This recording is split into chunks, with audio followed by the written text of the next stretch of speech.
Obrigada. Agora vamos retomar com uma apresentação da Ankita. Acho que é do interesse de grande parte das pessoas que está aqui. A gente vai descer num outro nível de detalhe, uma abordagem mais técnica, mais soluções, olhar para essas calçadas. Eu sei que é muito bom, tem muita gente aqui que está em departamentos diferentes, acabou de ter uma reorganização, então a gente que estava na leste foi para norte, enfim, é sempre ótimo reencontrar, a gente mesmo está muito feliz, mas, bom que vamos reconcentrar aqui e no final a gente volta a conversar. Obrigada. Obrigada, Hannah.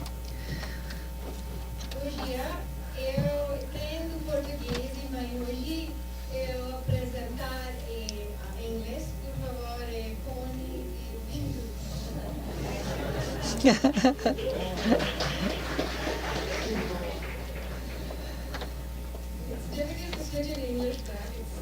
É difícil mudar de uma língua para outra. Muito obrigada por terem vindo.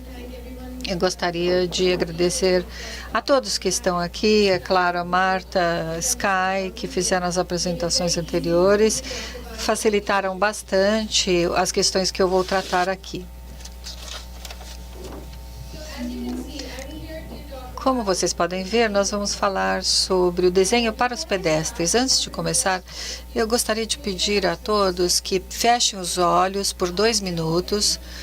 Por favor, feche os olhos por 2 minutos e pense num pedestre, um pedestre que você conhece. Pode ser você mesmo, pode ser alguém da família. Pensem num pedestre. Agora abram os olhos e quantos de vocês pensaram em si próprios como pedestres? Quantas pessoas vieram a pé aqui? Muitos pedestres então aqui. E quantos pensaram em alguém como ela? Muito bom, Sky. Marta, sua apresentação funcionou. Quantos pensaram em famílias com crianças? Quantos pensaram nos usuários mais vulneráveis quando pensamos em pedestres? Muito obrigada. Então, só porque estão numa cadeira de rodas, não significa que não sejam pedestres. E nós vamos voltar a esses amigos aqui, muitas vezes durante a apresentação, porque quando estamos falando de segurança viária, as nossas ruas só ficam seguras quando elas são seguras para os mais vulneráveis. Em São Paulo, nós sabemos que a variedade de modos é essa: 31% anda a pé. Isso não inclui aqueles que estão andando até o ponto de ônibus. Então, se nós pensarmos em acrescentar esses números, 62% da população é pedestre. E nós também sabemos, como a Sky muito bem mostrou, que 24,2% de todos os acidentes de 2015 envolveram pedestres, quase 1/3. E 42,2% de todos os óbitos por acidentes em 2015 eram pedestres. Alguém sabe qual é a porcentagem global de vítimas fatais no trânsito? Alguém sabe? É 22%. Então, São Paulo está muito acima da média global. Quando nós falamos da vulnerabilidade do pedestre, nós já ouvimos a Marta e a Sky mencionarem, é simples, o corpo não aguenta uma força muito grande. Estamos falando de força porque seria a massa vezes a aceleração do veículo. Então, não há palavras para fazerem vocês entenderem que realmente o que conta é a velocidade. E nós não temos um exoesqueleto nem uma armadura de homem de ferro, né? Nós andamos na rua da maneira como estamos. Ninguém se equipa para andar na rua. Não sei se vocês conhecem isso aqui, é um outro exemplo da Austrália.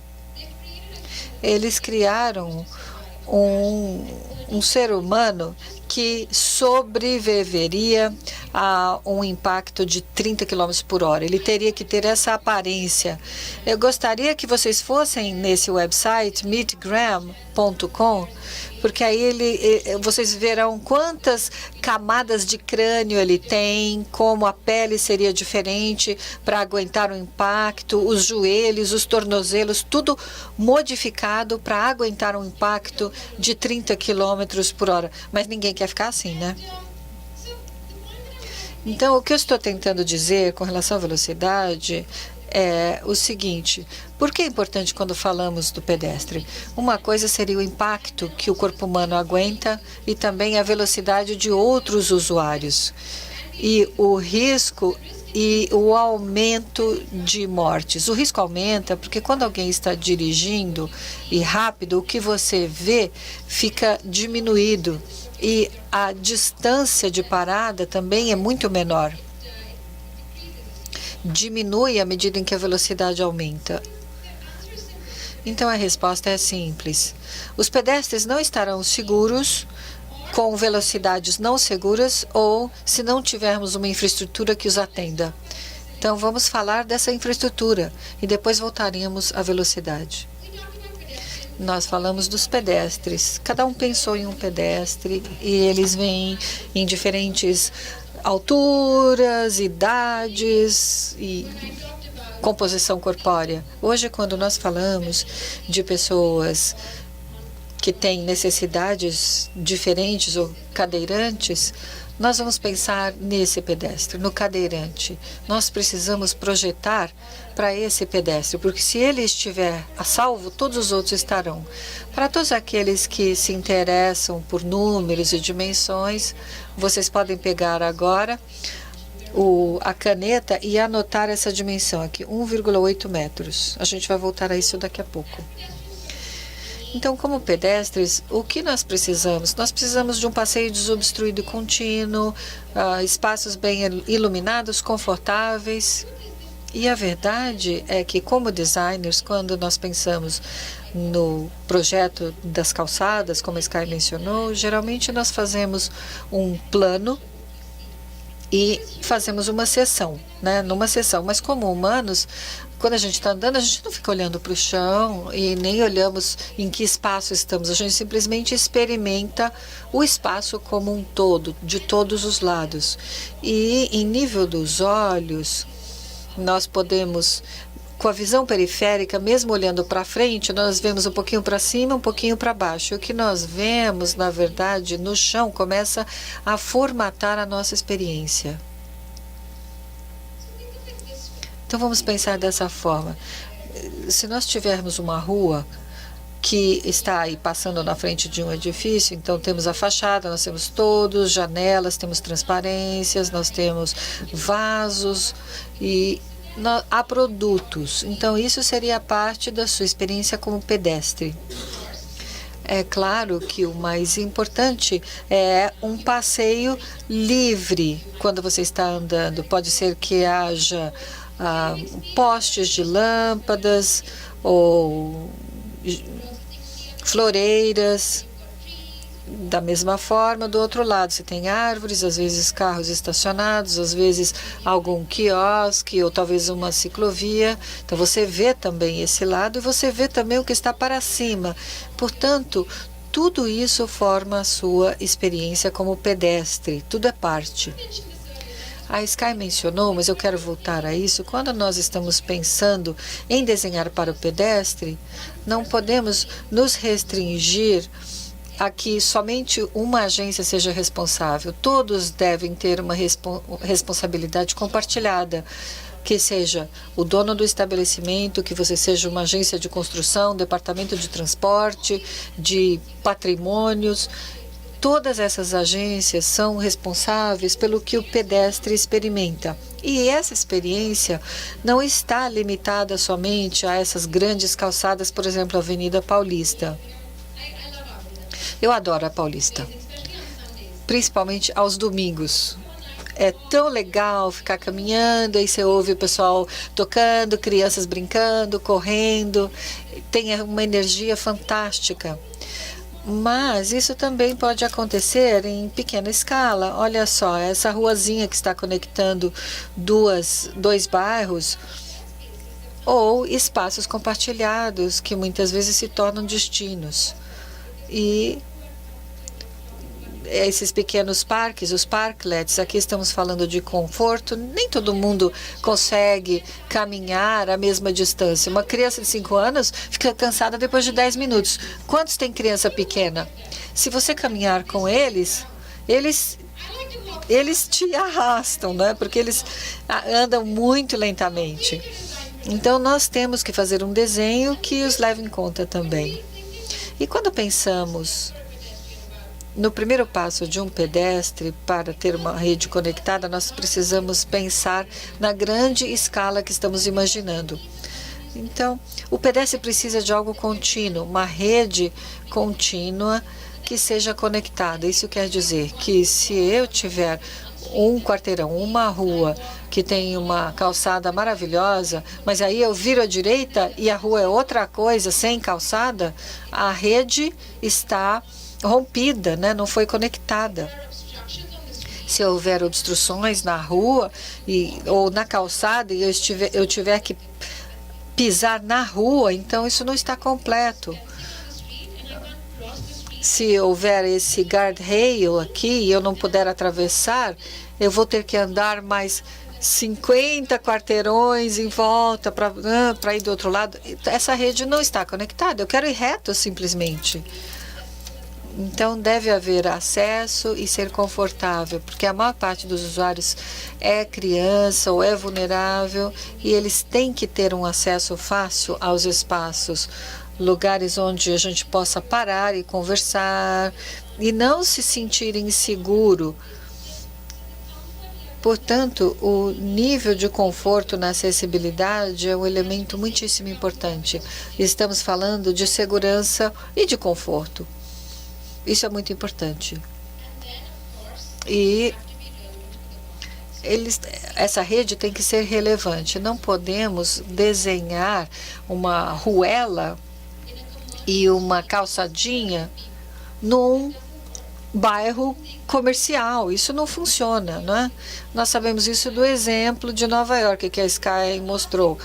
Times Square. Tanta gente, eles estão exigindo espaço.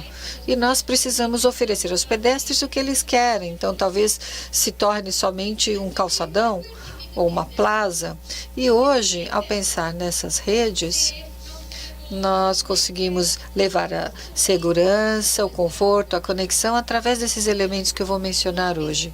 O mais básico, as calçadas. E quando pensarmos em calçadas, lembram-se daquele 1,8 que eu falei? Isso volta aqui, olha, 1,8 metros. Esse deveria ser o espaço mínimo para o passeio livre, para um cadeirante poder utilizá-la. E não para por aí. Numa área residencial, você quer estar confortável nas suas atividades. Então, você quer um pouco mais do que 1,8. Então, vamos pensar entre 1,8 e 2,4 ou mais, se tivermos espaço, e comercial de 2,4 ou 4,5 metros, se nós tivermos espaço. Uma outra coisa importante aqui é essa fachada. E na nossa experiência, isso acontece mais em ruas comerciais, onde as lojas, os caras estão vendendo alguma coisa, cafés, padarias, barzinhos. Então, esta zona deve ser levada em conta. Nunca tem que haver uma faixa específica para esses. Pode haver aqui um parklet, e é importante nos lembrarmos disso, porque em ruas onde temos entradas do térreo, às vezes as portas, em São Paulo eu não vejo isso, mas em muitos lugares as portas se abrem para fora e para dentro. Então precisa ter essa folga aqui. E nós temos também essa faixa de servidão ou de serviço. Essa também é muito importante. Você quer colocar as suas árvores, colocar iluminação, talvez um banco, e e funciona realmente como uma área de segurança. Muitas ruas em São Paulo têm ônibus que andam muito rapidamente e assim o pedestre se torna ou se sente mais confortável. Muitas vezes essa zona ou essa folga, essa zona de segurança tem outros propósitos. Pode ser uma extensão da calçada, ou para colocar uma estrutura verde. E se você quiser ter uma geometria mais flexível, você tem essa área segregada para isso. Como eu disse antes, não existe tamanho único aqui. As redes devem ser relevantes ao contexto. E se nós pensarmos nos contextos que são diferentes, também temos que pensar no espaço, que é diferente, o uso é diferente. Vamos analisar alguns exemplos. Por exemplo, uma calçada residencial. Aqui, isso aqui é somente uma diretriz. Não é algo que devemos considerar assim a ferro e fogo. E se você quiser acrescentar aqui árvores, essa distância vai mudar. 1,5 é uma outra dimensão que devemos nos lembrar. É o que uma árvore precisa para ter espaço para crescer. Porque se for muito pequeno esse espaço, você não consegue plantar uma árvore frondosa que vai oferecer sombra. Aqui temos um outro exemplo de calçada em local residencial. Então não devemos parar aí. Vamos pensar nessa rua, por exemplo, como a Oscar Freire, que é comercial, tem esse estilo que é meio misto, né? Porque tem comércio, mas tem residências também. E a Avenida Paulista também é um outro exemplo em que podemos pensar. Aqui nós temos a Broadway em Nova York. Vocês veem 10 metros de calçada. Você pode ter a calçada da largura que quiser, dependendo do contexto. Um outro exemplo aqui é Stockholm. E aí, o próximo elemento, as travessias de pedestre. Esse aqui é interessante. A Sky já falou sobre isso, mas geralmente nós esquecemos que, como pedestres, a gente detesta esperar pelo farol ou dar uma volta que a gente não tinha planejado. E aqui, nós realmente recomendamos que a cada 80, 100 metros deve haver uma travessia segura de pedestre, porque não queremos culpar os pedestres. Essa pessoa não devia ter atravessado ali, por isso que se acidentou. Bem, ela não tinha a travessia correta, a calçada correta. E esse cruzamento, eu não posso ignorar um cruzamento. Eu vou aqui e volto. Não é assim que a gente anda. E precisamos sempre pensar que elas devem ter uma diferença de 200 metros entre elas. Bem, muitas vezes, na verdade, muitas vezes o desenho da cidade pede demais do nosso pedestre. Então, vamos voltar aqui a essa discussão do cruzamento dos pedestres. A cada 80 ou 100 metros e com desenho significativo para o pedestre. Se você souber que tem um destino ali além da rua, você tem que dar a eles a oportunidade de uma travessia segura. E todos os lados do cruzamento devem ser pensados. E temos que ter em mente sempre aquele passeio desobstruído. E quando vocês veem interseções, vocês veem as esquinas. E enquanto eu estou indo reto, eu penso, não posso mais continuar reto, porque eu tenho que descer 3 metros e depois atravessar. Isso fica difícil, porque imagina quem tem uma necessidade especial e você aumenta o tempo de caminhada. Ninguém quer fazer isso. Isso deve ser bem marcado, as travessias devem ser bem iluminados, e eu sei que vocês aqui começaram a fazer um trabalho para modificar a iluminação nas travessias. Todos devem ser marcadas, então visíveis e bem iluminadas. A sinalização, tem que haver a sinalização de velocidades, se for velocidade acima de 30 km por hora. E a largura das travessias estão no nosso guia global. E elas não devem ser inferior a 3 metros. Eu sei que em São Paulo o mínimo é 4 metros. Parabéns para vocês. E depois, quais são alguns tipos de cruzamentos ou de travessias de pedestres? Esse é o mais convencional, que vemos com mais frequência.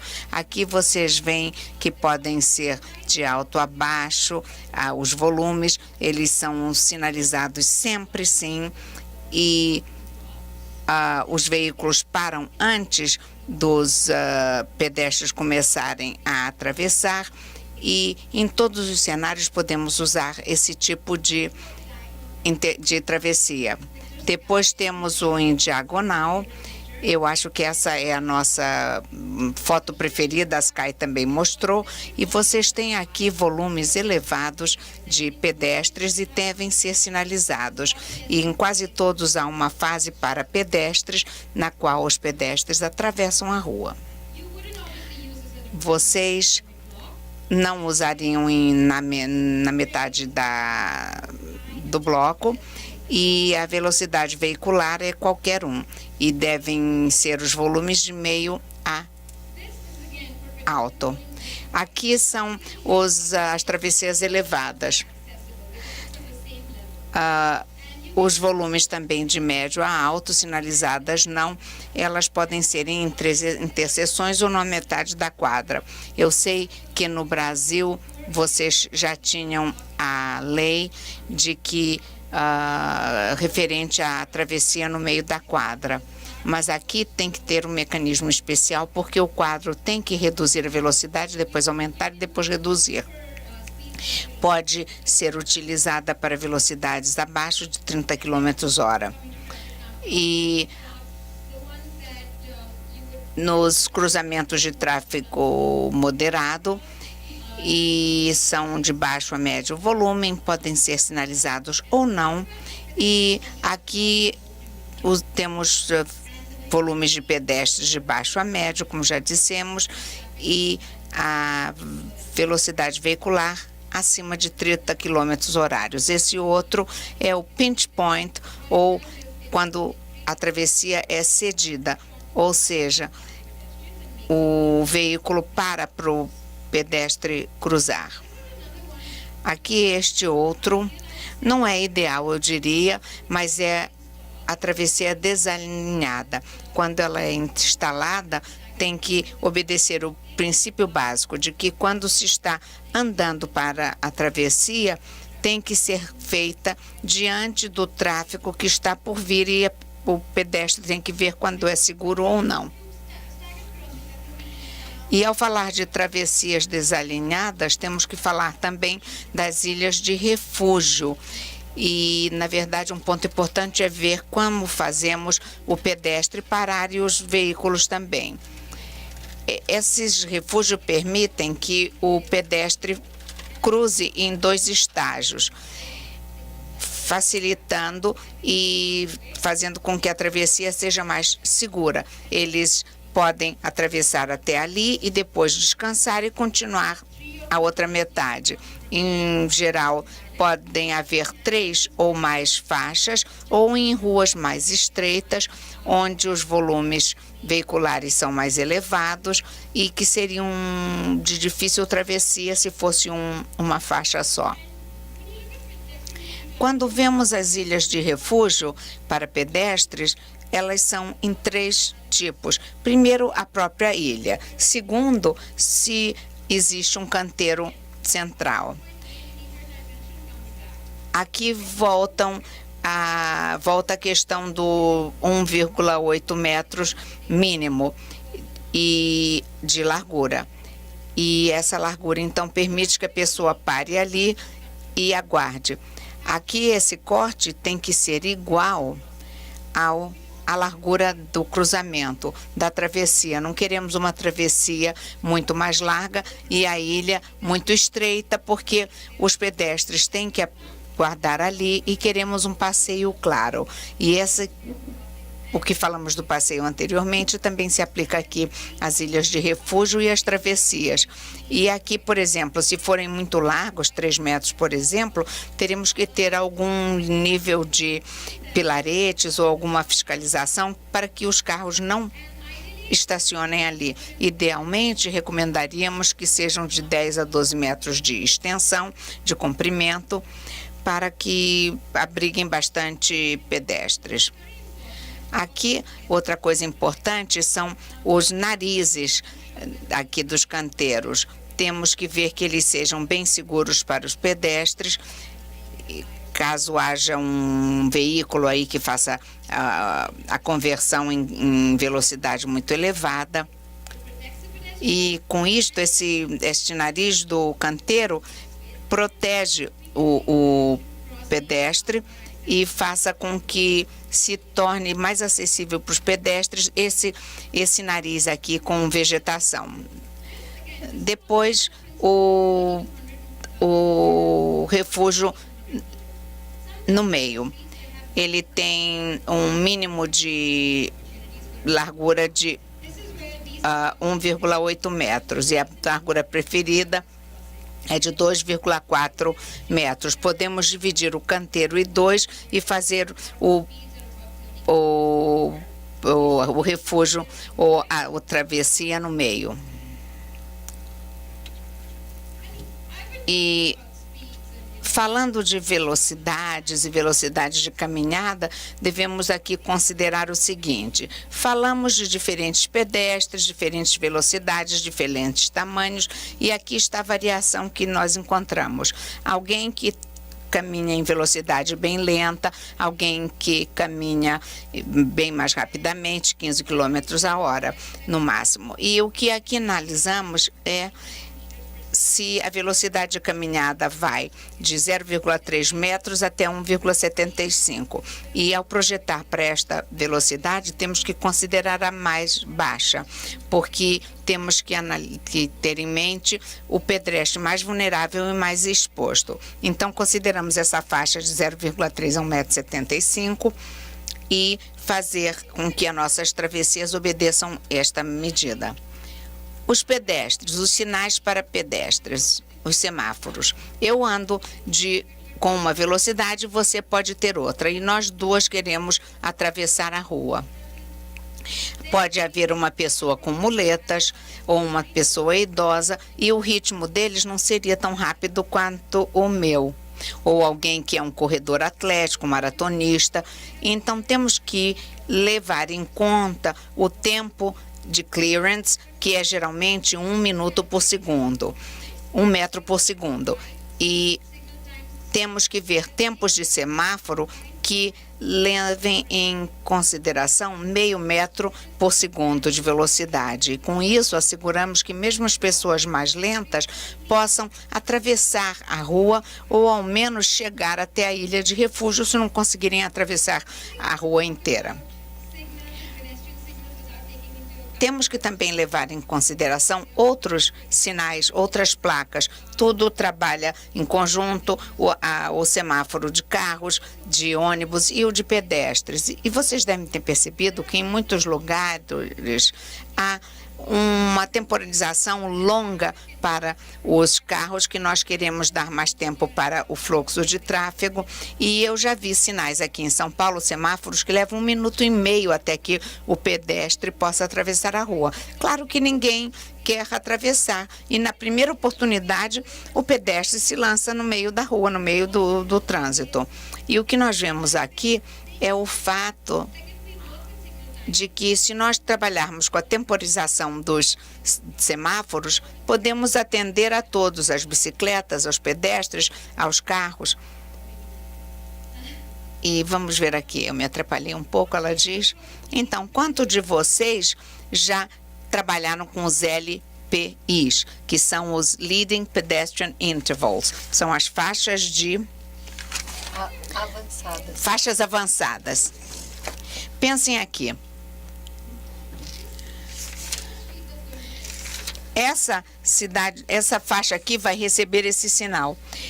Quando essa rua vai reto, essa daqui recebe um sinal de que essa outra trabalha nesse sentido. E como isso funciona? Ao mesmo tempo, tem outra coisa que acontece, eu vi em São Paulo muito comum.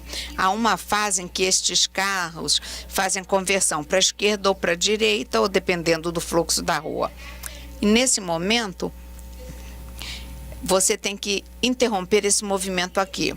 Então, esses LPIs, são as saídas avançadas, nos ajudam a dar ao pedestre uma vantagem de 3 a 7 segundos e dependem naturalmente da distância a ser cruzada ou da velocidade do ritmo da pessoa. Então, isso permite que o pedestre comece a atravessar e vá até a segunda travessia. E os veículos vão nesse sentido e param, e o pedestre começou aquele sentido, a travessia. E isso é feito ao mesmo tempo. Pode ser feito, mas tem que dar o direito de passagem ao pedestre. Eu sou o motorista e eu vou fazer a conversão à esquerda ou à direita, eu vejo os pedestres, eu tenho que parar, dar o direito de passagem ao pedestre. E com isto você permitiu este movimento com essa saída avançada e melhora a eficiência. E também vemos colisões entre pedestres e os carros com uma redução de 60% com essa saída avançada. E vamos hoje à tarde conversar sobre isso certamente. E o princípio que eu mostrei de dar a prioridade ao pedestre pode ser aplicado aos ciclos dos semáforos e aos ônibus e tudo. E a pirâmide que já foi mencionada pelas Caio de manhã, da priorização do pedestre que fica no topo da pirâmide. E isso é uma prioridade que temos que ter em mente quando fazemos o projeto das nossas ruas para os pedestres. Outra coisa importante são as extensões das calçadas ou das guias. Eu não vou parar muito tempo aqui porque não temos tanto tempo. Outra coisa, quando pensamos em extensões dos meios-fios, são realmente a extensão aqui, propriamente dita, e o raio efetivo da conversão. E ele, na verdade, é um pouco maior do que esse desenho. E se você vai torná-lo mais amplo para aumentar esse raio, então o raio efetivo se torna ainda maior. E isso permite que o carro ainda acelere aqui, mas a gente não quer isso. Então, no ambiente urbano, essas velocidades de conversão devem ser limitadas a 10 km/h. E ao projetar essa curva, isso na verdade é com os veículos, porque os ônibus têm que ir a uma velocidade menor, porque comparando aquela equação força e massa, temos que reduzir isso, porque é mais perigoso para os pedestres. O outro aspecto que eu quero falar é que às vezes dissemos, temos que considerar essa rua e tal, mas aqui não precisamos pensar nesse raio nas esquinas, porque não precisamos fazer um recesso na faixa de contenção, de retenção. Se lembram mais cedo, quando vimos essa figura, é muito importante ver essas extensões no meio-fio e os raios também, o cálculo deles, porque temos que pensar nisso nas interseções, melhorar a visibilidade e também fazer a fiscalização destes e aplicar, na verdade, esses parkings, esses estacionamentos que devem estar a 6 a 8 metros da interseção. E, na verdade, essas extensões do meio-fio podem ser importantes para o desenho. A acessibilidade também, eu vou falar rapidamente disso, porque eu quero falar do guia da divisão deficiente, mas eu aqui tenho que voltar àquela questão da dimensão de 1,8 metros, porque também seria importante para nós falarmos disso hoje. a esse requisito mínimo desse 1,8 m. Muitas vezes dizemos, não temos espaço suficiente, mas pensem nesse 1,8 aqui e planejem aqui a descida do estacionamento, sempre alinhado com essa outra medida. E aqui, quando fazemos na esquina, recomendamos aqui a travessia em diagonal. Bem, falei de alguns elementos, mas não para por aí. Quando falei da conexão, da proteção, do conforto, temos que estar numa rua que nos convida e nos acolhe. E então temos que levar em consideração todos esses outros fatores. As fontes d'água, a sinalização, os cartazes, tudo isso tem que ser pensado. E quando estamos fazendo esses projetos, temos que ir além do que é básico. Porque com todos esses outros fatores em pauta, podemos tornar nossas cidades muito bonitas, além da questão da segurança. Podemos ir um passo além. E eu falei também sobre velocidades seguras. E alguns desses elementos já foram mencionados, mas podemos pensar também em reduzir as velocidades, e aqui usando as lombadas, usando as almofadas para redução, atenuação de velocidade. E isso faz com que os motoristas reduzam a velocidade, as chicanas e as árvores também, que às vezes, além de enfeitar, fazem com que a velocidade seja reduzida. Mas antes de terminar, eu quero dizer que quando a gente hoje à tarde parar para nosso workshop, eu espero que vocês também tenham essa sensação e tragam contra-argumentos. É muito bom estar nessa apresentação, mas eu quero que tenham resposta a esses argumentos e vou compartilhar com vocês. O primeiro deles, vocês estão reduzindo a capacidade. Para onde é que vão os carros? Temos uma resposta para isso. A Sky nos deu. Estamos movimentando pessoas, estamos usando o espaço de forma eficaz. Isto vai criar congestão, é o segundo argumento. Isso não vai funcionar.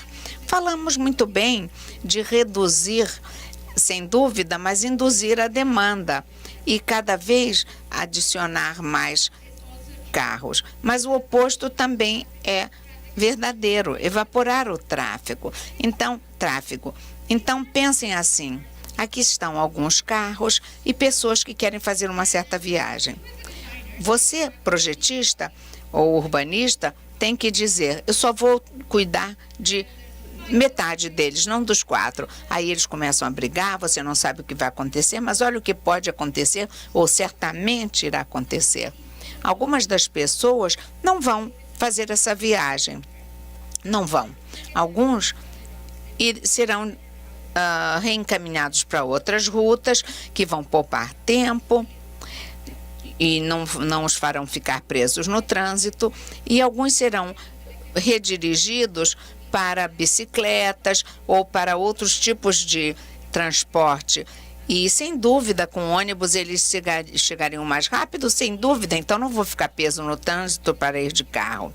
E como você reduziu esse fluxo, você perceberá a satisfação das pessoas. E há certas pesquisas que mostraram que 11% da redução de tráfego aconteceu, e essa evaporação do tráfego. E removeu algumas das faixas também. Então, outro argumento. Não temos orçamento suficiente, isso não vai acontecer jamais. Aí vocês ouviram também a apresentação da Sky, que falou que essas modificações podem acontecer com orçamentos bem menores. Não precisamos esperar aprovações. Podemos reduzir a caminhada das pessoas realmente só com medidas intermediárias. E olhem só, em Nova York, em Nova Delhi também, as ciclovias e as praças só usaram 1% do financiamento de capital total. Então, na verdade, é a vontade das pessoas, não é dinheiro. É nós queremos fazer essa mudança. E mais importante de tudo, estamos projetando cidades e ruas que coloquem as pessoas em primeiro lugar. Muito obrigado pela atenção e vamos abrir para perguntas. Well, thank you very much, Ankita. Martha, would you please take the microphone? Well,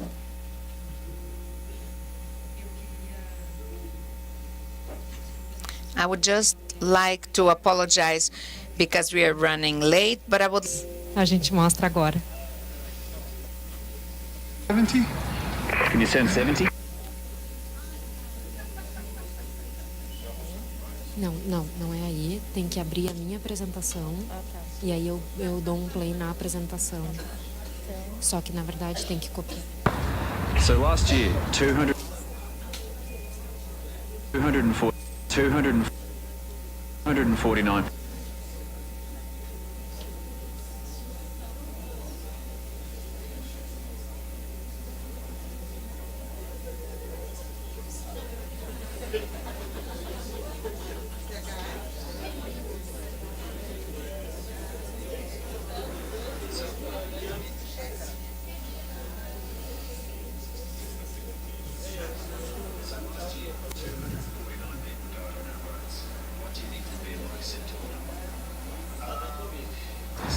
So last year, No. 249 people died on our roads.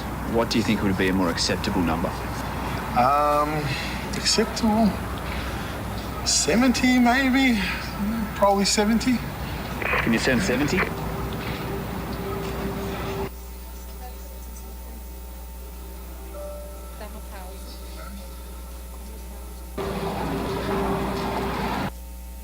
Desculpa, pessoal. A legenda não funcionou.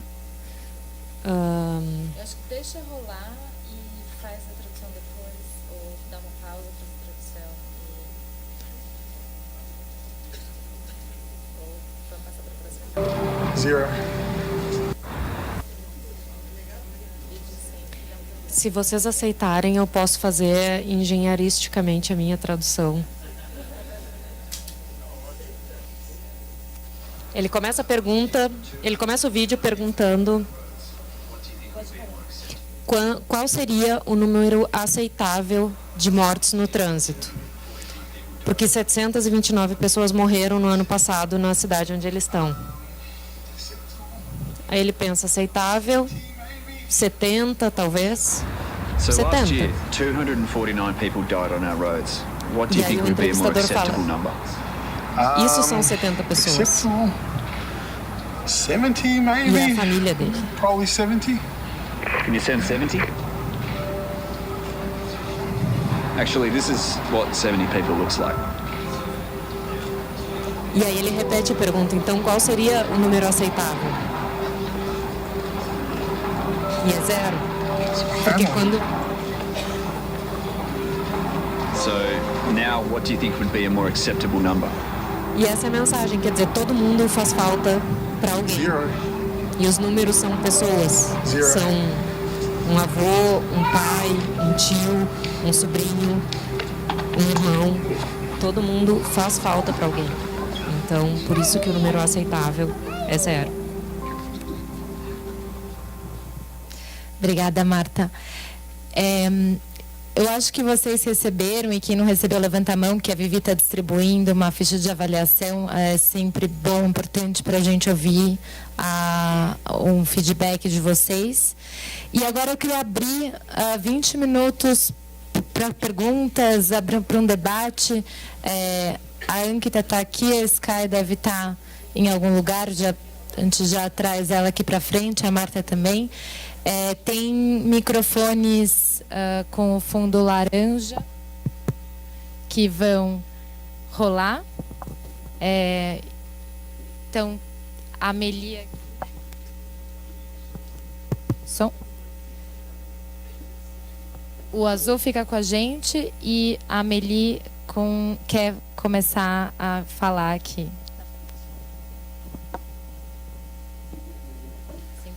Obrigada. Alô?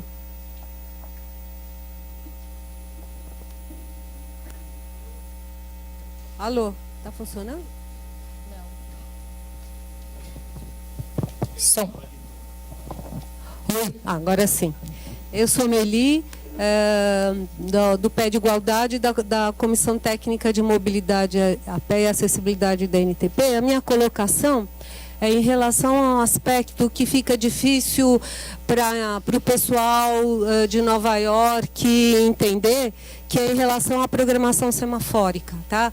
Porque aqui nas cidades brasileiras, no momento da conversão, apesar de estar instituído pelo Código de Trânsito Brasileiro, o condutor ele não para o pedestre que está fazendo a travessia, tá?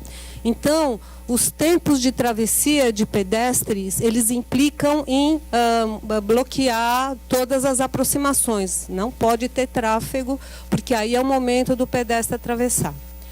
E na engenharia de tráfego se usa metodologias que são o seguinte: a parte de fluxo veicular é o normal, é a metodologia, o tempo de verde do veículo, ele é calculado a partir da demanda, o número de veículos que passam no local para limpar o cruzamento, né, os veículos que ficaram esperando.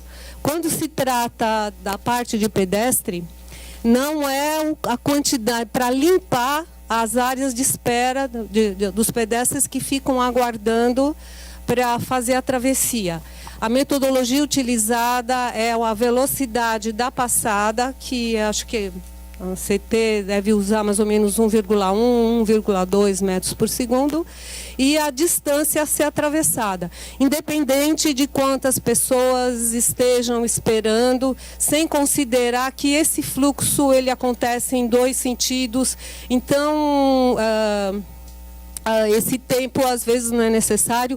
E agora que foi adotada uma metodologia, uma forma de sinalizar, que eu não conheço ninguém, mas ninguém que use, que seja usuário, só mesmo acho que quem bolou isso, que ache que é interessante ou que seja mais seguro.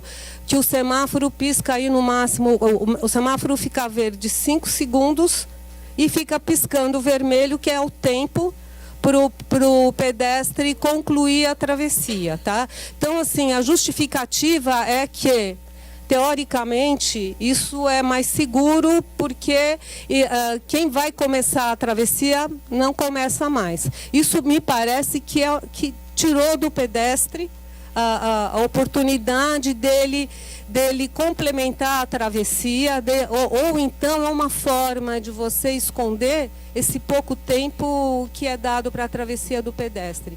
Então, a minha sugestão, eu já conversei até com pessoas aqui da CT, não digo em todos os cruzamentos, mas pelo menos os cruzamentos das centralidades, das áreas centrais, dos corredores de ônibus, das avenidas onde você tem um fluxo intenso de pedestre, é que se reveja a forma desse semáforo, desse tempo de pedestre calculado. E baseado nos princípios que vocês apresentaram, considerar o número de usuários, o número de pessoas que estejam na calçada também, né? Não só o número de veículos e quando se trata de gente andando a pé, seja a distância, na hora de você programar esses semáforos, tá certo? Até porque há também o tempo de espera. Então, às vezes, o pedestre espera 90 segundos até 120 segundos, 2 minutos, 180 segundos, para ter 9 segundos para ele atravessar uma via. Isso acontece muito, por exemplo, na Avenida Paulista. Se vocês forem na Paulista com a Augusta, vocês vão ver que o tempo que é dado para a travessia, ele não limpa, ele não dá vazão ao pelotão que se forma de pessoas que vão atravessar, e no momento que o foco fica vermelho, as pessoas continuam atravessando, né? Então, os veículos que vão fazer a conversão, aí eles são obrigados a parar, né? Até se a gente for pensar numa situação irregular, né? Para poder justamente não atropelar, porque é muito, o pelotão de pedestre que se impõe é muito. E voltando a essa forma que a CT está sinalizando, a criança aprende desde pequena que ela tem que atravessar no verde, né, e não no vermelho. Então, o piscante vermelho, e aí você pode até colocar o orientador de trânsito chamando, fala, pode atravessar, mas é uma coisa assim que impacta muito no entendimento das pessoas, já que a cor vermelha é uma cor que foi feita para as pessoas pararem, não para as pessoas andarem, tá? Era isso que eu tinha colocado. Do you prefer to receive a row of 3 questions and then you answer? Não, a dinâmica que a gente vai fazer é média 3 perguntas por bloco e daí a gente comenta aqui. Tudo bem? Meu nome é Paulo, eu trabalho na CET, tá? Só queria contra-argumentar um pouquinho o que a Meli falou, tá? Com relação à questão da travessia, principalmente para as 2 meninas que estão de fora de São Paulo. Antigamente a gente tinha aqui um tempo de verde que era suficiente para você atravessar. Só que não era, a gente não falava a verdade para o pedestre. Essa é a palavra correta. Porque eu dizia para o pedestre, você pode atravessar. Só que o tempo era um tempo suficiente para ele atravessar, só que o pedestre, enquanto eu estou dando verde para ele, eu estou dizendo para ele, atravesse com segurança porque eu estou te dando verde. Só que o pedestre não sabia a que momento ele ia começar a atravessar no verde. Porque o verde podia acabar daqui a 2 segundos. Tá? Hoje, a gente alterou isso aqui na cidade de São Paulo. O tempo de verde realmente é pequeno, porém, o tempo de vermelho piscante é suficiente para o pedestre, a qualquer momento que ele começar a atravessar no verde, de terminar a travessia com segurança. Tá? Então, é mais seguro, porque agora eu falo a verdade para o pedestre. Eu digo para ele, pode atravessar no verde que você vai terminar a travessia com segurança. No vermelho piscante, não vá porque você não consegue terminar. Antigamente não era assim, tá?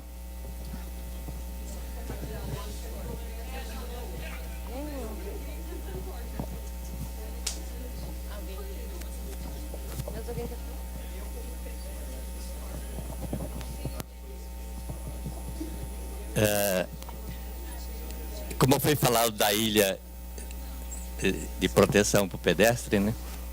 Aqui tem umas ilhas que não são de proteção, são de desvio. Ou seja, é tirado o pedestre para fora para facilitar numa curva os carros passarem. Então, o pedestre tem que fazer 3, 4 paradas de mudança de farol para conseguir atravessar uma avenida. A outra é questão do farol, voltando um pouco de novo, que aqui foi inventado um farol jabuticaba, ou seja, de 3 fases. Nova York são 2 fases. E aí o pedestre tem que ficar esperando o tempo que é favorecido para o carro. Então, fora dos desvios que nós temos que fazer quando não tem faixas em todos os lugares, né? Hoje, por exemplo, na Pedro Vicente com a Cruzeiro do Sul, está tendo uma atividade lá, só que não tem faixa para atravessar de um lado. E aí as pessoas levam 3 minutos e meio para conseguir fazer todo o circuito de travessia. Tá? A outra coisa era que você falou do pensamento do Bloomberg, que se você não puder medir, você não sabe como agir. Né? A CET já fez medida. Ela tem o boletim técnico 53, mas não usa eles para agir.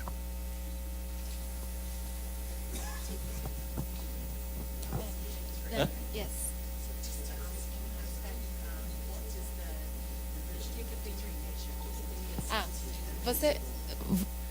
Desculpa.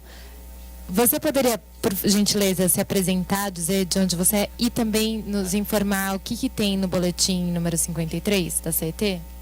Ele tem um levantamento muito bem feito de 58 meses de acidentes e os locais, as condições, etc. Ou seja, é preciso pegar esse material e usar para fazer alguma política de prevenção de acidentes. Tá? O meu nome é Hélio, eu sou da Câmara Técnica de Mobilidade a Pé.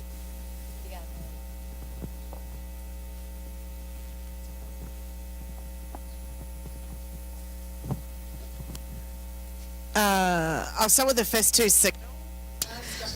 Bem, muito obrigada por explicar o que é o farol de 2 fases, de 3 fases, as coisas são diferentes. Eu acho que existe muita verdade sobre isso. Então, é difícil entender. Às vezes a gente acha que está dando um ambiente, uma travessia segura e não está. Mas como você disse, eu não peguei seu nome, desculpe, Nelly. Às vezes a gente pode enviar uma mensagem dúbia para as pessoas, ou às vezes a janela para atravessar não é suficiente, não damos uma previsibilidade de quanto tempo eles têm para atravessar. E uma coisa seria colocar uma contagem regressiva, um relógio digital contagem regressiva, porque isso permite que a pessoa julgue individualmente se tem tempo ou não. Se eu estiver fisicamente em forma, eu sei que eu consigo atravessar em 6 segundos e eu posso medir a distância. E eu sei que eu vou conseguir atravessar. Agora, se eu estiver de muleta e disser lá 24 segundos, eu não vou me arriscar a correr. Portanto, acho que é uma combinação dos 2 pontos. E achei que o senhor ali atrás nos falou de uma mensagem clara para o pedestre. Mas eu concordo com você que nós temos que levar em consideração o contexto.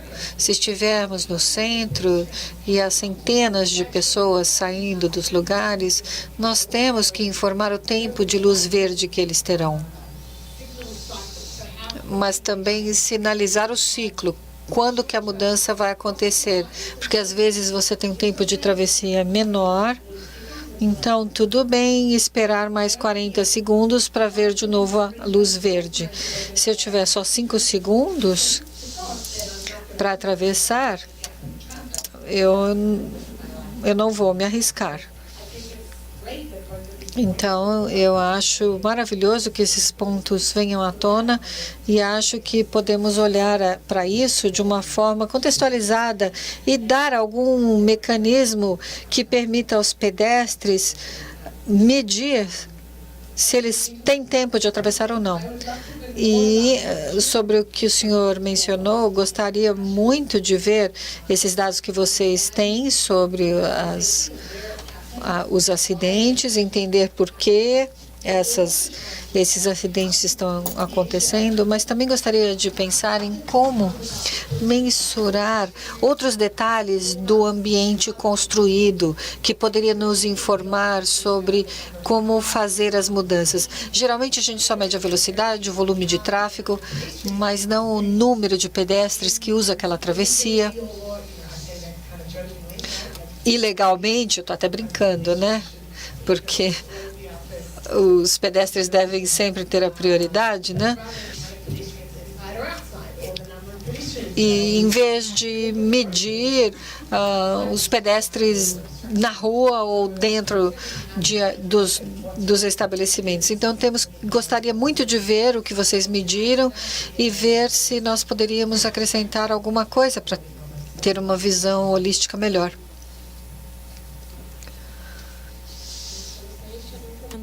Em relação ao ponto que a Meli levantou da questão de dar verde para o pedestre ao mesmo tempo em que dá verde para o veículo em conversão. Isso não só no Brasil, em muitos casos, isso é uma solução que ela é muito dependente do contexto para que ela seja segura, né? O que acontece em alguns casos, essa é uma medida que ela não apresentou bons resultados. Porque, principalmente, quer dizer, no caso de Nova York, o que acontece? O pedestre ele tem o verde, então ele começa a atravessar e aí depois o veículo faz a conversão.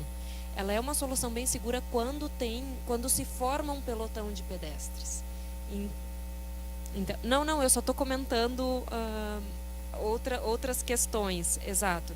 Então, quando se forma um pelotão de pedestres, aí o veículo que está fazendo a conversão, ele tem uma boa visibilidade daquela massa de pessoas e ele para. Quando o volume de pedestres é muito baixo, o que acontece? O motorista ele não tem essa mesma percepção. Então, em alguns casos, essa é uma medida que ela não é recomendada. Então, eu só queria deixar essa nota que ela não é uma solução sempre ótima para qualquer lugar e para qualquer contexto. Ela precisa de um pouco de contexto para trazer bons resultados. Mais perguntas, pessoal? Comentários?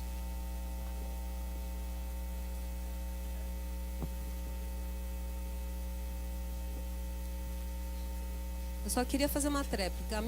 Eu não estou propondo que isso seja adotado. Eu só mencionei porque, por exemplo, na apresentação delas não foi abordado esse problema, porque esse problema lá não existe, tá? Porque lá funciona e aqui é claro que não funciona.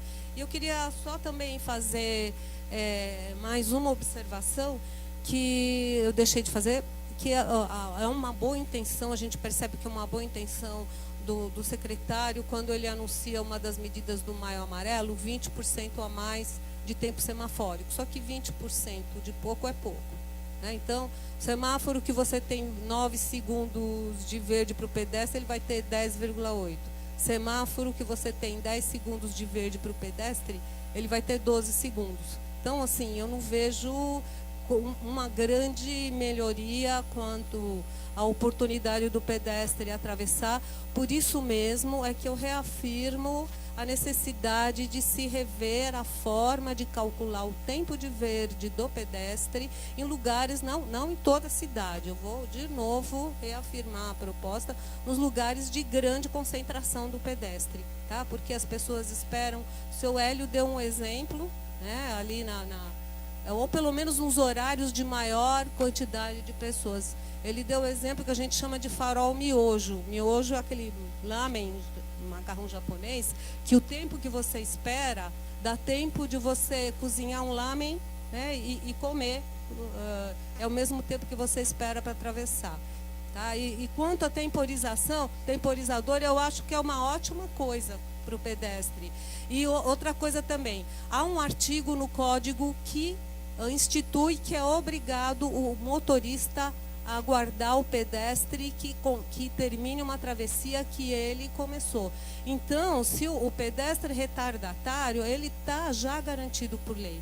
E essa forma de programar o semáforo, para mim, é uma forma de burlar este artigo instituído pelo Código de Trânsito Brasileiro. Obrigada.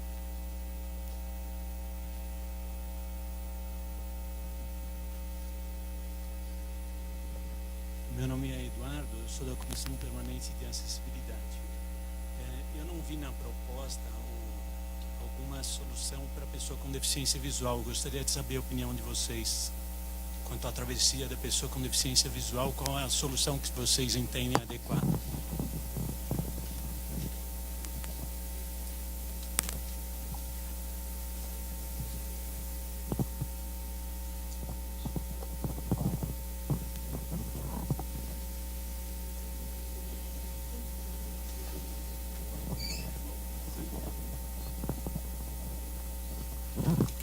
Olá, boa tarde. Eu sou Rafael, da São Paulo Urbanismo, e eu queria saber também sobre o papel da mídia e de comunicação social, porque boa parte, o que é difundido na mídia, muitas vezes é que a pessoa morreu atropelada porque ela foi imprudente, atravessou fora, e não existem campanhas para que o motorista respeite, entenda que tem uma pessoa atravessando e que mesmo o fato da pessoa ter errada ao atravessar fora da faixa, em tese, não dá o direito dele matar a pessoa e não dá o direito dele avançar em cima. Esse tipo de coisa não existe no Brasil e eu gostaria de saber se é uma proposta também englobar esses outros meios de comunicação em massa. Muito obrigado.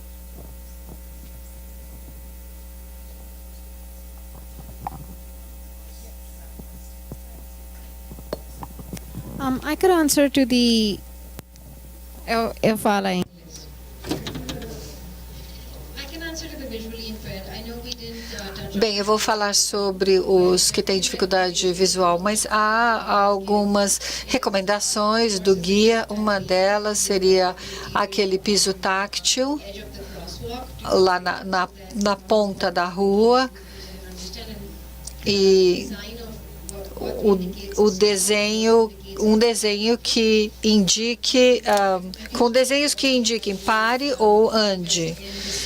E também investir em efeitos sonoros para os faróis, porque quando você tem o sinal para caminhar, para fazer a travessia, há um bip. Então, a pessoa que tem dificuldade visual vai entender. E a velocidade desse bip é que mostra quanto tempo você ainda tem para atravessar. Sim, obrigada. Sim, eu também queria falar da mídia e da comunicação. Isso é crítico, é fundamental, e nós não falamos muito sobre isso, mas uma das 4 principais áreas da Bloomberg Initiative. Então, nós temos alguns programas com relação a isso. Há algumas campanhas de mídia, por exemplo, se beber não dirija, e use o capacete, use o cinto de segurança, mas eu acho que existe aí uma grande responsabilidade que recai sobre a mídia, sobre os repórteres, para nos ajudar a disseminar o conhecimento de que o pedestre é prioritário, porque se alguém sofrer um acidente na rua e morrer, a culpa não deve ser jogada na pessoa, mas sim no contexto. Por quê? Talvez não houvesse uma outra travessia em 100 metros, talvez a velocidade esteja muito alta e então, na verdade, a culpa é do ambiente construído à volta do pedestre e muitas vezes do motorista. Mas eu acho que nunca culpabilizar o pedestre. E enviar uma mensagem correta para a comunidade é muito importante. E isso seria, então, o trabalho do pessoal de advocacy. Escrever blogs, twittar e ajudar as pessoas a entenderem que o pedestre é o rei da cidade. E é nisso que nós devemos investir, porque é isso que faz a sociedade funcionar e as nossas interações como seres humanos. Portanto, o pedestre tem que ser a prioridade. Não chegamos lá ainda, acho que nós temos ótimos exemplos que estão começando a aparecer, e eu espero que São Paulo possa dar esse exemplo logo, em breve.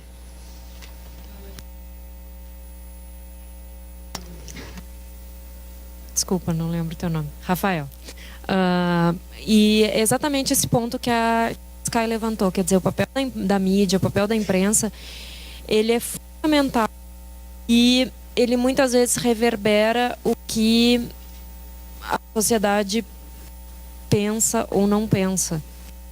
O que acontece é que hoje no Brasil, e eu tenho certeza que o pessoal da comunicação vai poder falar sobre isso de uma maneira muito melhor do que eu, as redações estão cada vez menores e os jornalistas que cobrem a pauta de mobilidade, eles não cobrem só a pauta de mobilidade, eles cobrem 500 outras pautas.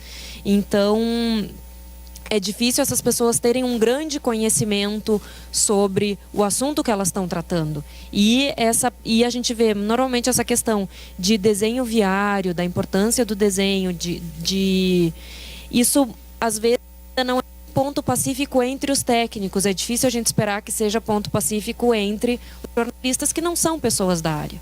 E por isso a gente reforça essa importância dos outros parceiros da iniciativa que estão fazendo um trabalho com a mídia, com a comunicação, porque é muito fácil dizer exatamente isso, culpar o pedestre porque ele não atravessou onde ele devia. A gente pode olhar e ver, bom, mas e tinha uma travessia ali onde deveria ter, a gente consegue ver isso, mas um jornalista, muitas vezes, ele não tem esse nível de informação. Então, eu pessoalmente participei de alguns workshops com jornalistas em algumas cidades do Brasil e é muito interessante ver a receptividade que eles têm para esse tema de abrir um pouco o horizonte e ver as boas práticas e começar a cobrir essa pauta de uma maneira diferente. Mas realmente é um papel fundamental e que a gente tem que sempre, quanto possível, compartilhar essa informação para que eles sejam aliados e não vou dizer inimigos, mas não sejam um fator complicador a mais para esse tipo de iniciativa.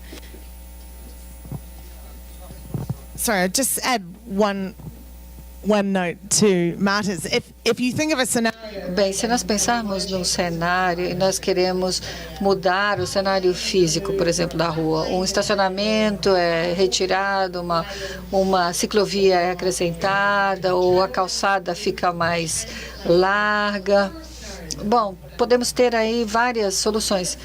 Então, temos vários cenários. Então, uma pessoa poderia seguir isso, escrever uma história e aí perguntar aos usuários, né, o motorista de táxi, os ciclistas, os pedestres, como foi isso para eles. E isso poderia ser uma história, e assim podemos mandar uma mensagem sobre essa estratégia. Então, olha, houve esse desastre e essas são as razões por que aconteceu e a cidade está trabalhando para mudar isso.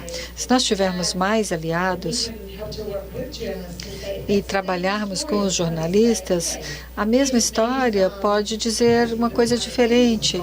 Então, pode ser que a capacidade para veículos esteja esgotada. Então, temos que pensar numa outra sugestão. Sabemos que se houver mais ciclistas, teremos menos custos da saúde, porque menos pessoas terão infarto ou problemas de obesidade. E, portanto, nós podemos ajudar a mídia a cavar essas histórias interessantes para informar a população. E, na verdade, todos nós queremos cidades vibrantes e saudáveis. E, juntos, nós precisamos ajudá-los a contar uma história muito mais poderosa do que disso que estamos fazendo. E, assim, nos afastaríamos da coisa factual para uma análise, né? Pegar essa história e escrever uma análise e analisar e incluir todos os dados que temos. É uma caminhada, né? Mas a gente chega lá, com fé e esperança.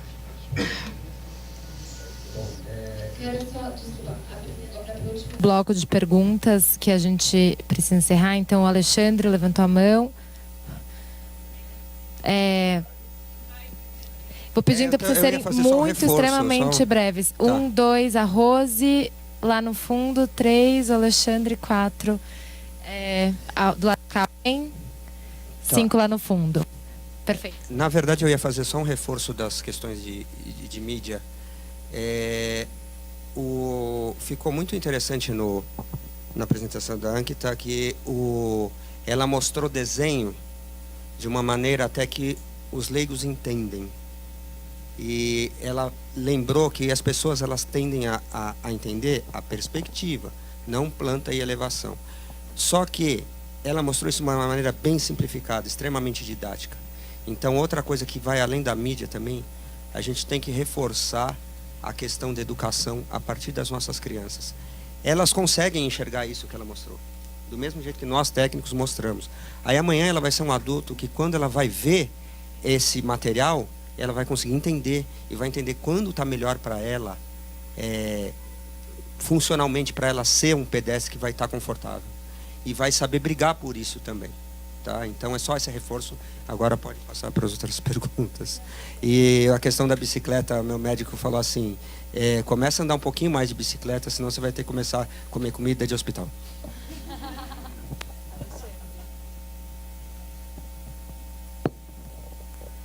Meu nome é Alexandre, eu sou arquiteto da CT e trabalhei 9 anos em semáforos. Só queria tirar um mal-entendido aí, vocês que são de fora principalmente. O manual de semáforos do país, do Denatran, que é o órgão nacional, mudou em 2014. E o tempo para a travessia dos pedestres, ele não é calculado a partir de uma fórmula. Ele é verificado no local.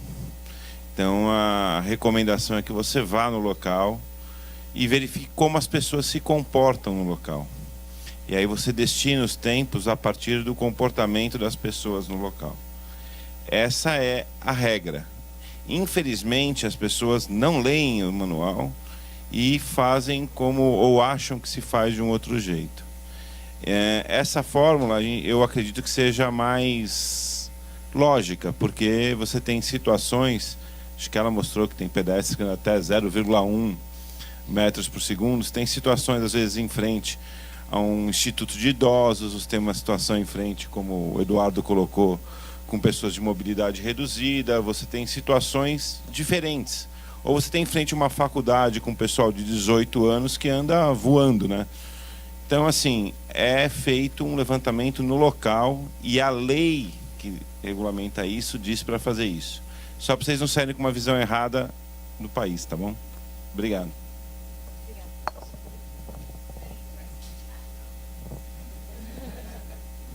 A Sky falou que vocês deviam, então, conversar depois.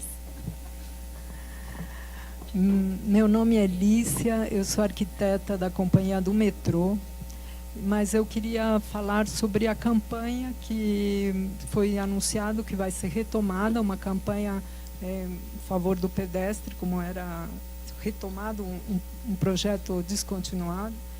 E eu queria acrescentar alguma coisa, que é a minha visão pessoal. Na época, eu sou pedestre por natureza. Eu não ando de carro, sou pedestre, ando de transporte coletivo. Uma amiga minha também entendeu, ela tem o mesmo perfil que eu, entendeu que na campanha anterior se fazia assim: pedestre, use o gesto do pedestre, que era fazer assim, eu estou explicando para os mais antigos que eu não sabia, use o gesto do pedestre e o trânsito tem que parar. Esse gesto te dá um poder de rainha, né, da rua, e você põe a mão no meio de uma avenida de 4 faixas, que está a 60 por hora, e você acha que o trânsito tem que parar. Isso daí, para mim, é educar o motorista com a vida do pedestre. Isso não é justo, porque o pedestre se empodera desse poder mesmo. Então, eu acho que, se for retomada uma campanha desse tipo, o desenho urbano tem que responder a esse... o desenho urbano tem que vir primeiro. Então, as travessias não podem ser tão longas, não pode ser 4 pistas que o pedestre... Todo dia, eu atravesso uma avenida que tem 4 pistas de um lado, 4 pistas do outro, e eu tenho que parar o trânsito das 4. E depois, na ilha, mais 4, todo dia no Butantã. Então, assim, tem que ter um outro desenho urbano, tem que ter alguma coisa no piso, algum elemento no piso que mostre para o motorista que o trânsito... que a prioridade é do pedestre, de fato, faixas, sei lá. Mas, assim, eu acho que o desenho urbano tem que vir primeiro, antes de empoderar o pedestre a sair fazendo justiça com as próprias mãos, com a própria vida.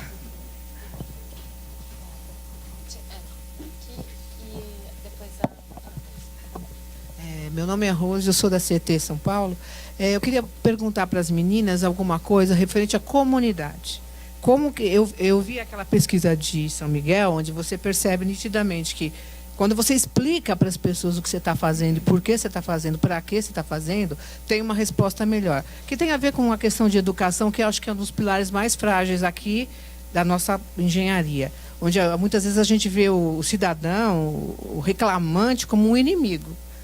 E eu deveria ver sempre como um aliado, uma possibilidade. Por que não, né? Por que não? Eu não posso rever e pensar, e rever até meus conceitos. Queria, se vocês pudessem falar alguma coisa sobre essa percepção nos exemplos que vocês mostraram. Tem mais uma pergunta aqui. Bom dia ainda, né? Meu nome é Luciana, eu também trabalho na CT, agora na Central de Operações. Eu queria saber de vocês qual a experiência que vocês têm a respeito das áreas residenciais versus esses aplicativos de deslocamento do tipo Waze. Eu moro numa área residencial e de uma hora para outra eu comecei a perceber um trânsito de passagem muito grande, não no pedaço da minha rua, mas no trecho anterior, assim, mas muito grande mesmo, onde as pessoas nitidamente estavam olhando para os aplicativos e dirigindo desembestadamente nas ruas. E eu imagino que isso tem um reflexo bastante grande na questão dos acidentes, especialmente envolvendo pedestres, porque é uma área residencial. E eu, outro dia, estava andando, usando esse aplicativo até para experimentar, e ele me mandava para uma rua residencial. Só faltou apanhar da dona lá, daquela moça que fica falando, que era para eu virar à direita, vira à direita, e eu não virava porque eu sabia que era uma área residencial. Então eu queria saber de vocês qual a experiência que vocês têm, especialmente nesse momento de transição, né, onde você retira a capacidade da via, as pessoas começam a permear os bairros. Muito obrigada. Tem mais uma pergunta aqui na frente, uma última ali no fundo.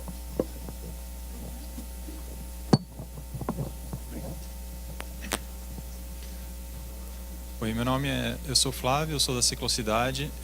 A minha pergunta é sobre a questão da comunicação. O que eu queria perguntar é o seguinte: eu acho que a gente tem uma nova gestão municipal que ela vai dar ênfase, já está dando ênfase em comunicação. A gente vê isso como super importante. Só que tem um problema aí, e é essa pergunta que eu queria fazer, se vocês têm na experiência internacional, até porque quando vocês mostraram as fotos, vocês mostram as fotos do Penha-Louça, a foto do Bloomberg. A minha pergunta é: e quando é o prefeito que está passando a mensagem errada? E quando é o prefeito que, por exemplo, fala que a culpa é do pedestre e que a ciclovia tem que ser retirada e que ele aumenta a velocidade das marginais e pega como garoto propaganda o Emerson Fittipaldi? Então é esse tipo de... Se vocês têm um registro de que isso aconteceu em algum lugar do mundo e como lidar com isso? Obrigada.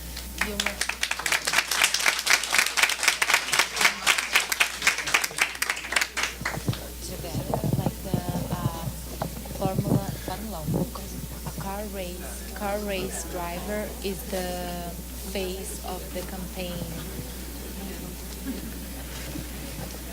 Oi. Meu nome é Rui, eu sou do setor saúde junto com a Lucília também. Já fazíamos parte do projeto Vida no Trânsito e agora nos articulando com a iniciativa Bloomberg, principalmente no eixo de trabalho integração de banco de dados, né? Então, estamos nesse esforço também agora conjunto. Mas falando não só como profissional da saúde, uma experiência, uma das articulações que a gente tinha já era com CT, diferentes setores, né? Eu também sou avô agora. Meu neto migrou 2 anos aqui de São Paulo, está em Curitiba, e aí que acabou de ser tocado por você, da questão da educação, e especialmente do sistema educacional, né? No grupo de WhatsApp da família, recentemente, meu genro passa lá um vídeo, poucas semanas, onde ele aprendeu na escola privada, e o pai também ensinando dentro do carro, ou seja, a prioridade ainda para os veículos, né? Então ainda estamos numa cultura hegemônica, dominado pelos grandes interesses das grandes corporações, em que este ainda é o que se ensina também no sistema educacional. Então, sim, importante a questão do setor comunicação, sem dúvida, mas ainda o quanto a gente tem que mudar também o que se ensina, não só dentro de casa, mas nas escolas públicas ou privadas, do que ainda da cultura hegemônica da indústria do veículo e do petróleo, né? Então, quanto também ainda temos que intervir nesse sentido. E, inclusive, a CT tem um trabalho muito interessante, já fizemos trabalho juntos, né? O setor de educação na CT, prevenção de acidentes, junto à rede de escolas aqui no município de São Paulo, né? Mas o quanto isso deveria estar incluído nos currículos da escola, né? Ou seja, dessa nova cultura onde a prioridade é o pedestre, é a vida, é o cidadão, nenhuma morte, né?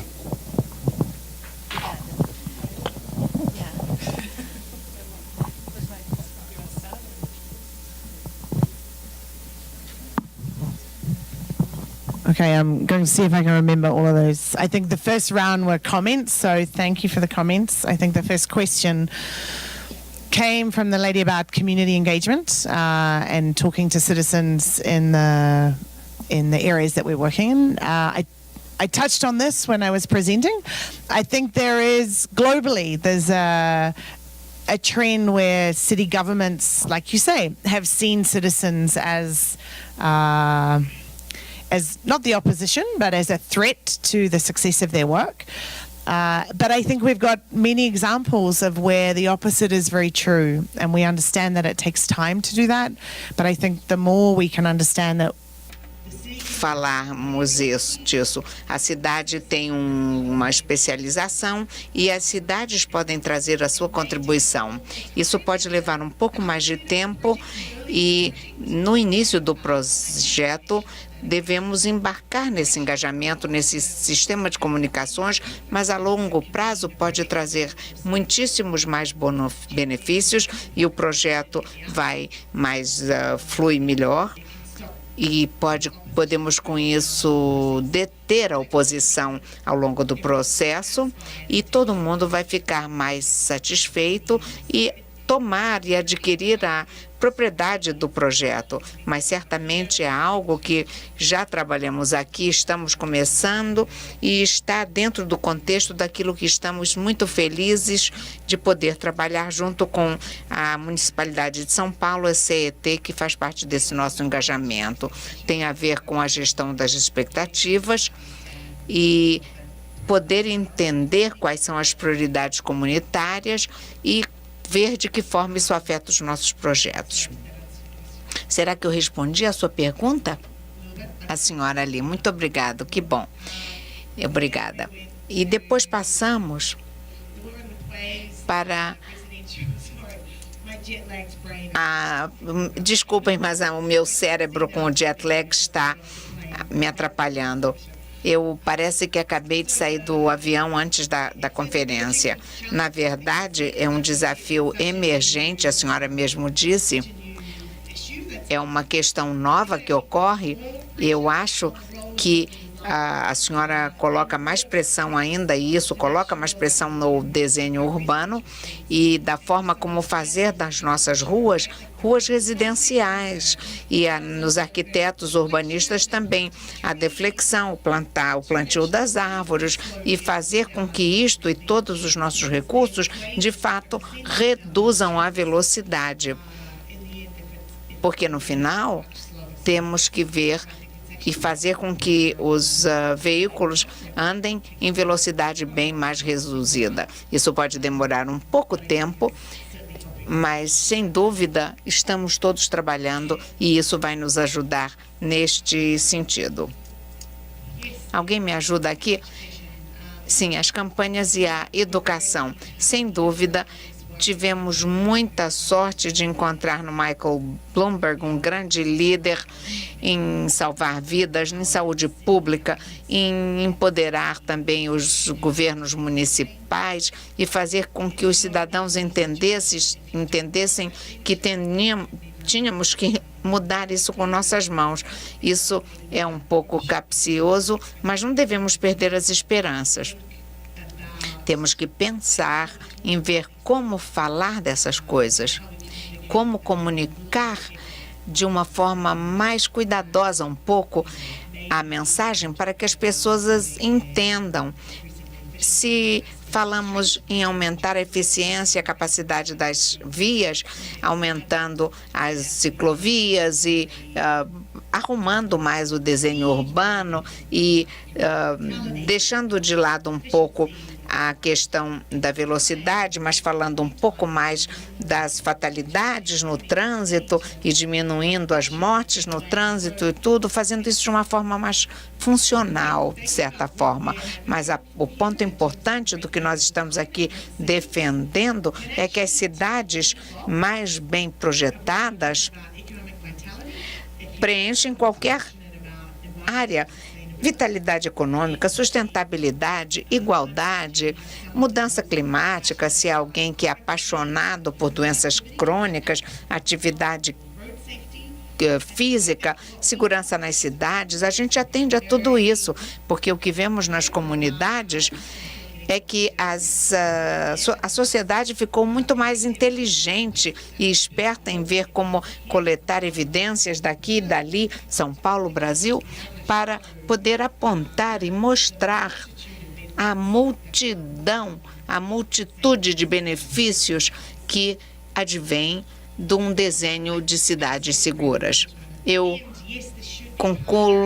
concordo plenamente com esse senhor de que devemos, sem dúvida, mudar a forma como educamos, mas claro que há forças de mercado, governos, e isso então coloca mais pressão no governo municipal aqui para fazer e implementar as mudanças que temos que ver na cidade. Como falar certo ou falar de uma forma que seja palatável e aceitável pelas pessoas. Salvar vidas é uma forma ótima. Vidas de crianças, isso é um tema quente, não é? Ninguém vai contra. Colocar as pessoas em primeiro lugar é um tema importantíssimo. Trocar o tempo de viagem, de capacidade, por uma vida infantil? Quem é que vai contra isso? Dificilmente irão discordar disso. Então temos que pensar nisso. É assustador, pode ser uma ousadia falar disso, mas temos que ser realistas e trazer esses argumentos à dianteira da nossa conversa. Temos que voltar ao ponto da mídia e da comunicação, mas pedir que eles tragam os contra-argumentos dos automóveis sexys e que vida maravilhosa de quem sai dirigindo um carro moderníssimo e lindo e tal e veloz, e trazer essa outra face da moeda. Nada disso é fácil, nem vai acontecer da noite para o dia, mas requer, sem dúvida, um empenho coletivo de todos nós que queremos fazer com que essa mudança ocorra. E não temos muito tempo, portanto, nossas ações têm que ser ousadas, temos que estar mais do que nunca juntos nisso e não temos tempo de cruzar os braços e ficar esperando em nossos departamentos. Tenho um comentário, sim, no engajamento comunitário e na parte da educação. Tudo isso está muito relacionado. A parte do engajamento comunitário também tem o seu ponto de educação, mas isso não pode ser feito por um departamento, uma agência ou um indivíduo. A rua tem vários participantes, tem várias pessoas, stakeholders. Os engenheiros, os urbanistas não vão solucionar isso sozinhos. A mídia também não. A comunidade sozinha também não. A fiscalização tampouco. Então, penso que a vantagem de realizarmos fóruns como este nosso é que uns estimulamos os outros, essas nossas conversas e essas nossas discussões nos permitem progressos, mas eu admito que a parte da educação tem que começar de baixo para cima, nas escolas, mas também na fiscalização, na aplicação das leis, e deixar com que as pessoas falem por si. Quem quer perder um membro da família, um filho, por causa de fatalidades no trânsito? Ninguém.